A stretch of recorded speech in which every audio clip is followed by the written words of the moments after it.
ইচ্ছা ছিল স্কুলে যামু, 3 বেলা পেট ভরে ভাত মাছ খামু। আমার লাগে নতুন একটা কালা প্যান্ট কিনা, নতুন একটা শাড়ি কিনা মার হাতে দিমু।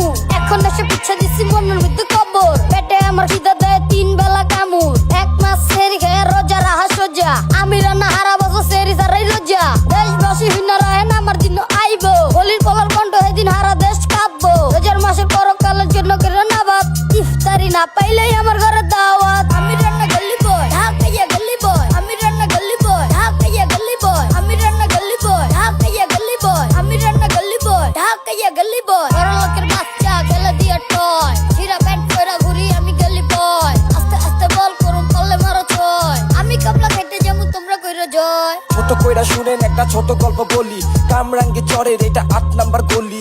জীবনটা মিশে গেছে অভাবের সাথে, যেন মানুষের পায়ের নিচে কাঁধে চোরা বালি। বড় লোকের বাড়িতে মা কাজ কইরা চা পায়, স্ত্রীর নাম কইরা মাইন সে তা চা পায়। পাটে পড়লে আপনিও পইরা যাবেন কপ চায়, তত টাকা বেঙ্কি টাকা তেরা সব চায়। এমন একটা পরিবেশে থাকে আমগো রানা, স্কুল ফিস নাই তো ক্লাসে যাওয়া মানা। রানা পথে পথে ঘুরে দেখবেন ডিএসসির মোড়ে, হঠাৎ এসে কইব কইরা টাকা দেন আমারে। আপনি মারবেন একটা ঝাড়ি কারণ আপনি সুশীল সমাজ। মসজিদে পড়তে যাবেন শুক্রবারে নামাজ, তারপর মাইকের সামনে আপনি সমাজের ডাক্তার। দেশ নিয়ে দিবেন কত বড় বড় লেকচার। আমি রান্না গলি বয়, ঢাকাইয়া গলি বয়,